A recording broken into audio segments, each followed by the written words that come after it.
한 조각의 빵이 한 사람의 인생을 결정할 때, 고뇌하는 행정사가 장발장에게서 배우는 용서의 법학. 사람은 언제나 자기보다 불행한 누군가가 있다는 것을 깨달을 때, 비로소 진정한 인간이 된다라고 빅토르 위고는 레 미제라블에서 말했다.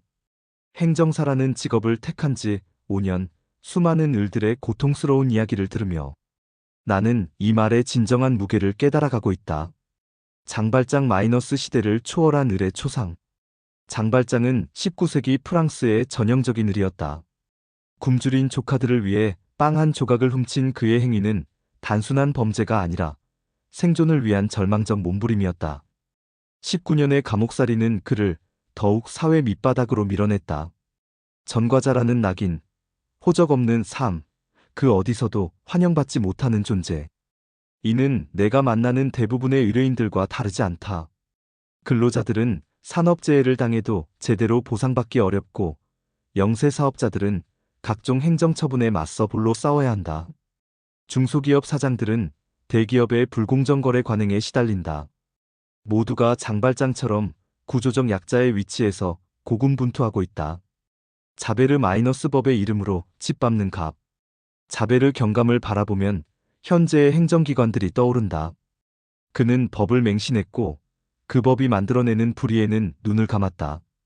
장발장의 과거만 보고 현재의 선행은 외면했듯이 많은 공무원들도 서류와 절차에만 매달려 의뢰인의 실질적 어려움은 외면한다. 최근 담당한 공정거래 사건이 그랬다. 한 중소납품업체가 대기업으로부터 일방적인 납품 단가 인하 압력을 받았다.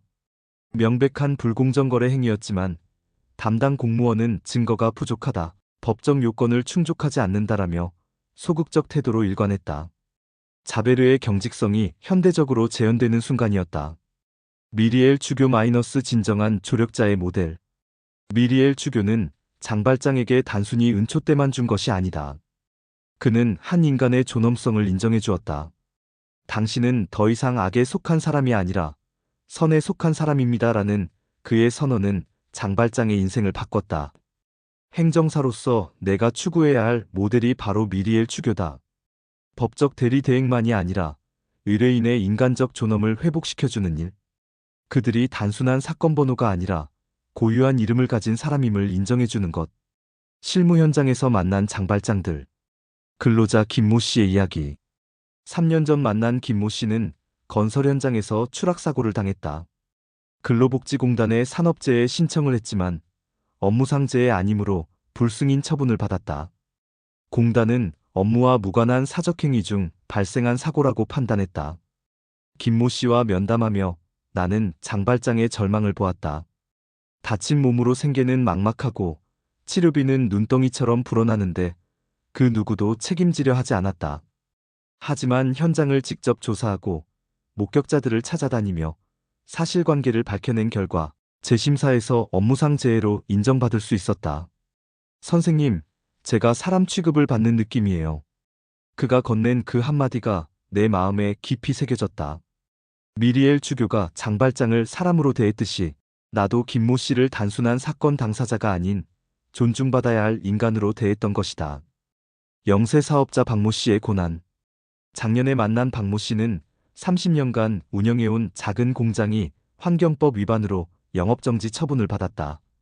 사실 오래된 장비로 인한 기준 초과였는데 새 장비를 설치할 자금 여력이 없었던 것이다.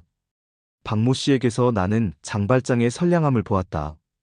평생 성실하게 일해왔지만 급변하는 규제 환경을 따라가기 어려운 소상공인의 현실.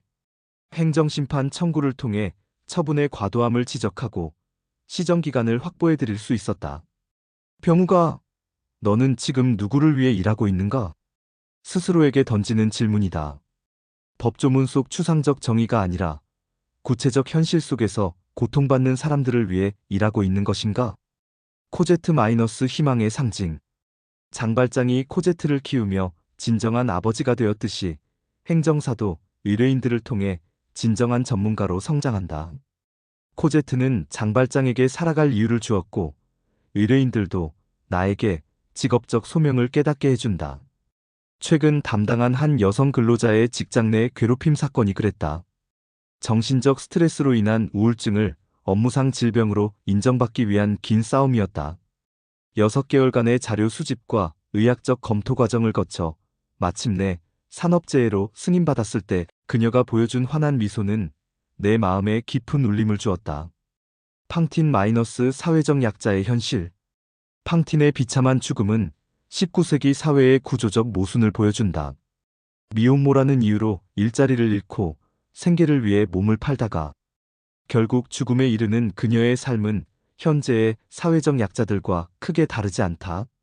내가 만나는 많은 여성 의뢰인들도 팡틴과 비슷한 어려움을 겪는다. 직장 내 집단 괴롭힘이나 왕따로 인한 정신적 피해로 산업재해를 신청하는 경우들. 이들의 이야기를 들을 때마다 팡틴의 절규가 들리는 것 같다. 현대사회의 레 미제라블.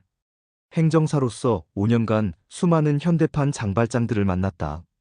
그들은 모두 사회의 구조적 모순 속에서 고통받는 을들이었다. 대기업 앞에서는 중소기업이, 사용자 앞에서는 근로자가, 행정기관 앞에서는 일반 시민이 모두 약자의 위치에 선다. 하지만 장발장이 미리엘 주교를 만나 변화했듯이 내가 만나는 의뢰인들도 올바른 조력을 통해 존엄을 회복할 수 있다. 법리적 승부가 아니라 인간적 회복이야말로 진정한 승리다. 병우가, 너는 자베르가 될 것인가? 미리엘 주교가 될 것인가? 매일 아침 사무실에 출근하며 던지는 질문이다.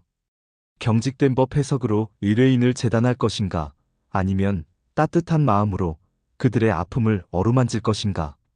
그 답을 찾아가는 과정에서 나는 여전히 레 미제라블을 읽고 또 읽는다.